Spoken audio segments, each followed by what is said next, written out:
Calendar year మారిపోయిన ప్రతిసారి కొన్ని చేదు జ్ఞాపకాలు వెంటాడుతూనే ఉంటాయి. అలాంటి దుర్ఘటనలు అంత తేలిగ్గా మనల్ని వీడిపోవు. ఇక బాధిత కుటుంబాల సంగతి చెప్పాల్సిన అవసరం లేదు. వారి వేదన వర్ణనాతీతం.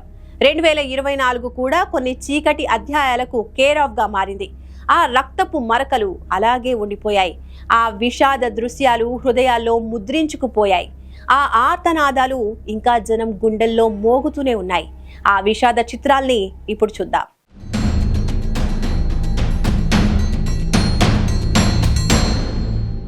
సంవత్సరంలో ఆఖరి నెల పెను విషాదాన్ని మిగిల్చింది. 2024 డిసెంబర్ నెల ఓ చీకటి నెలగా మిగిలిపోయింది. విమానయాన చరిత్రలోనే అత్యంత విషాదకర నెలగా చరిత్రలో నిలిచిపోయింది. ఒకటి కాదు, రెండు కాదు, ఏకంగా 7 ఘోర విమాన ప్రమాదాలు సంభవించాయి. ఆ 7 ఘటనల్లో 240 మంది ప్రాణాలు విడిచారు. కలిచివేసే ఆ దుర్ఘటనలు విమాన భద్రతపై అనేక ప్రశ్నలు లేవలెత్తుతున్నాయి.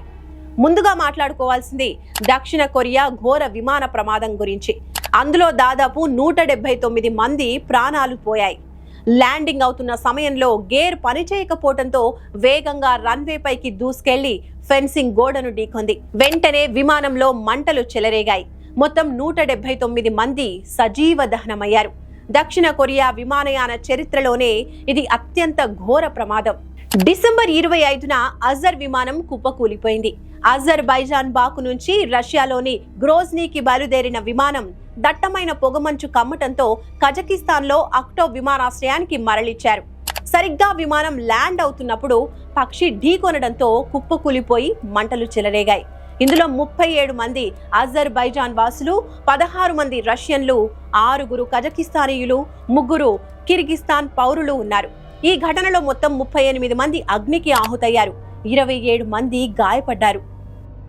డిసెంబర్ 22న బ్రెజిల్లో విమాన ప్రమాదం జరిగింది. విదేశీ ప్రయాణికులతో వెళుతున్న ఓ చిన్న విమానం దక్షిణ బ్రెజిల్ టూరిస్ట్ సిటీ గ్రామాడోలోని దుకాణంలోకి దూసుకెళ్లింది. ప్రమాద సమయంలో విమానంలో 10 మంది ఉన్నారు. వారంతా ప్రాణాలు కోల్పోయారు. క్రిస్మస్ పండుగకు కొద్ది రోజుల ముందు ఈ ఘటన జరిగింది. అందరూ పండుగ జరుపుకోవటానికి రెడీ అవుతున్న సమయంలో జరిగిన ఈ విషాద ఘటన అందరినీ కలిచివేసింది. డిసెంబర్ 22నే మరో దుర్ఘటన జరిగింది. అది టర్కీలో సంభవించింది. డాక్టర్స్ తో బయలుదేరిన ఓ అంబులెన్స్ హెలికాప్టర్ ఘోర ప్రమాదానికి గురైంది. ఒక రోగి కోసం హాస్పిటల్ కు బయలుదేరిన విమానం అదే హాస్పిటల్ భవనాన్ని ఢీకొట్టి కుప్పకూలింది. టేక్ ఆఫ్ అవుతున్న సందర్భంలో ఇలా జరగటం అందరినీ కలిచివేసింది. అందులో ఉన్న 2 పైలట్లు, ఒక డాక్టర్, ఒక అసిస్టెంట్ చనిపోయారు. ఈ ఘటన 4గురిని పొట్టన పెట్టుకుంది. టర్కీ ఆగ్నేయ ప్రాంతంలోని ముగ్లా నగరంలో ఈ విషాదం సంభవించింది. ఇదే డిసెంబర్ 22న పాపువా న్యూ గినియాలో నార్త్ కోస్ట్ ఏవియేషన్ నిర్వహిస్తున్న చిన్న విమానం కూలిపోయింది. అందులో ఉన్న 5 ప్రాణాలు కోల్పోయారు. అర్జెంటీనాలో బార్డియర్ ఛాలెంజర్ 300 అనే విమానం కూలిపోయింది.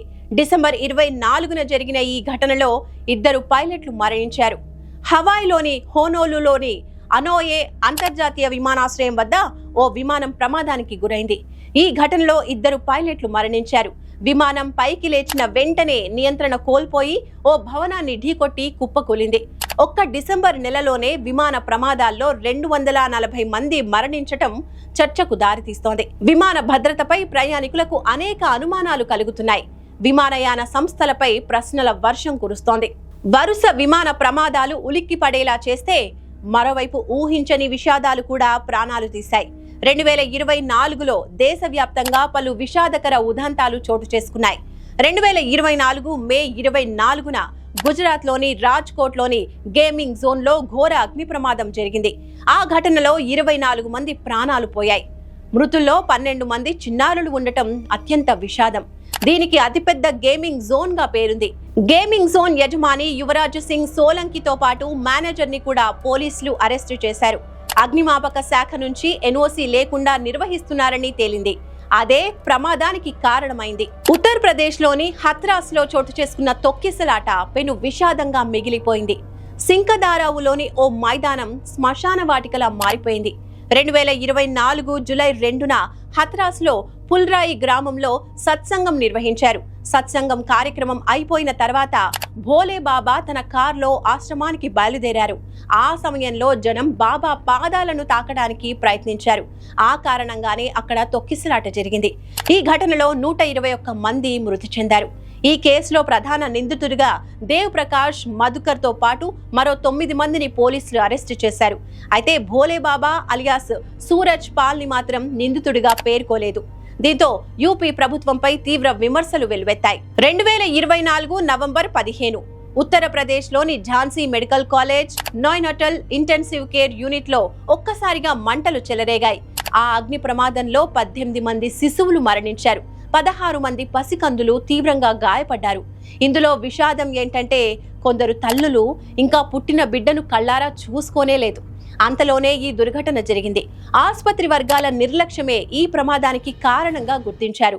షార్ట్ సర్క్యూట్ల విషయంలో శ్రద్ధ చూపకపోవటం, సకాలంలో పిల్లల్ని ప్రమాద బారి నుంచి తప్పించకపోవటం వల్లే ఈ పెను ప్రమాదం జరిగింది. ఝాన్సీ మెడికల్ కాలేజ్ ప్రిన్సిపల్ ను విధుల నుంచి తొలగించారు. మరో 3 సిబ్బందిని కూడా సస్పెండ్ చేశారు. 2024 డిసెంబర్ 20 రాజస్థాన్లోని జైపూర్ అజ్మీర్ రోడ్లో ఘోర ప్రమాదం జరిగింది. ఒక కంటైనర్ లారీ, ఎల్పీజీ ట్యాంకర్ ఢీకొన్నాయి. ఢీకొట్టిన వెంటనే ట్యాంకర్ కున్న అవుట్లెట్ నాజిల్ విరిగిపోయింది. దాంతో గాల్లో విషవాయువులు విడుదలయ్యాయి. చిన్న స్పార్క్ భారీ ప్రమాదానికి కారణమైంది. ఈ ఘటనలో 16 మంది ప్రాణాలు విడిచారు. చాలా మంది గాయపడ్డారు. పేలుడు ధాటికి దాదాపు 40 వాహనాలు దగ్ధమయ్యాయి. కంటైనర్ డ్రైవర్ అజాగ్రత్త కారణంగానే ఈ ప్రమాదం సంభవించింది. 2024లో జరిగిన ఈ ఘటనలన్నీ విషాదం నింపేశాయి. మానవ తప్పిదాల వల్ల కొన్ని ప్రమాదాలు జరిగాయి. టెక్నికల్ ఇష్యూస్ వల్ల ప్రాణ నష్టం సంభవించింది. కారణాలేమైనా ఆ పెను విషాదాల్ని మర్చిపోవటం కష్టతరమే.